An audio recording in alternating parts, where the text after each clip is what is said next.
Are you good? Okay. All right, so we're going to pretend that I already foamed in and out and I washed my hands. So I'm going to go ahead and take a general look at the patient's arm. I've already asked her if it was okay if I could place an IV, Yes. and she is aware that she needs an IV placed today.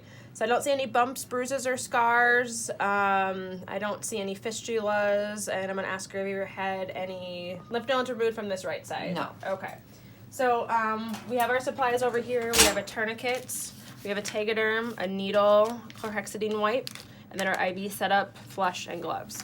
So before I put the tourniquet on, I'm going to go ahead and just set up my catheter here. Zoomed in there? Good. I'm going to help you out. Doug, I swear to God. Okay, we're going to go and prime it so we don't give our patient an air embolus. We all know that by now, I hope. Go ahead and prime what we call the tubing. Looks good. And we're going to set it off to the side. Now we're going to go ahead and place the tourniquet on the arm. Nice tight squeeze here. And hopefully you can see maybe where you're going to go. So you can go ahead and feel around for it. Take a look at it. So I'm going to go and feel it. Obviously, I think I'm going to go for that right antecubital vein there. I don't feel any valves. Valves will feel kind of hard. Same with scar tissue as well. You'll feel if it's kind of hard, and it won't bounce back as quick when you kind of press down on it. We all know what valves do. They stop blood flow from coming back.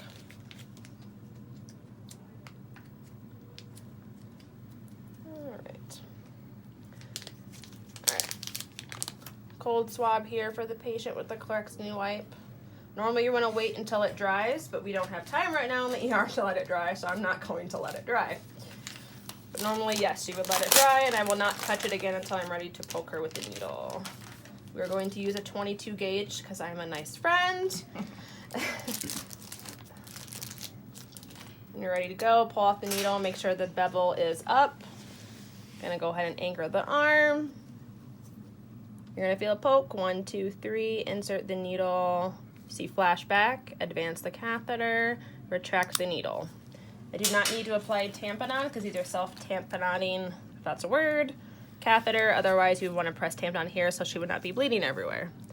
Go ahead and connect the catheter with the tubing.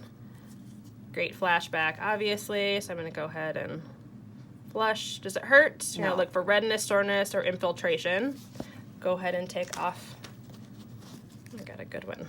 Go ahead and take off the tourniquet. I'm going to tell the patient to lay still for me while I go ahead and anchor it down. Of course they are. Anchor it in place.